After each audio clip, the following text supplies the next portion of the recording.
Arken Balla, deputeti më i ri i Partisë Socialiste për qarkun e Durrësit, i cili rezulton edhe më i votuari në zgjedhjet parlamentare të 11 majit me 21.000 vota, ka qenë ditët e fundit në qendër të akuzave për lidhje me bandat kriminale. Pas mbylljes së seancës së sotme plenare, Balla tha se akuzave të Berishës ju përgjigjen qytetarët më 11 maj. Ai u shpreh se rezultati i votave është fal punës dhe fushatës së përditshme në zonën e vet elektorale në qytetin bregdetar.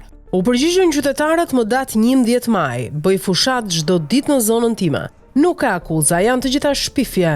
Fal punës u bë gjithë ky rezultat nga qytetarët e Durrësit, thot Balla. Ky fundit ka qenë shënjestër të denoncimeve thuajse të përditshme të kryedemokratit Sali Berisha, pasi ky fundit thot se ja ka kaluar me vota edhe vet kryeministrit Edi Rama, pasi është ndihmuar direkt nga bandat. Mandatin e Ballës Berisha ja faturon konkretisht troplinëve. Të njëjtat akuza Berisha ka bërë edhe për qarkun e Elbasanit, ku thot se edhe aty fenomenet e rinj që kanë marrë shumë vota të palogjikshme janë ndihmuar nga grupet kriminale.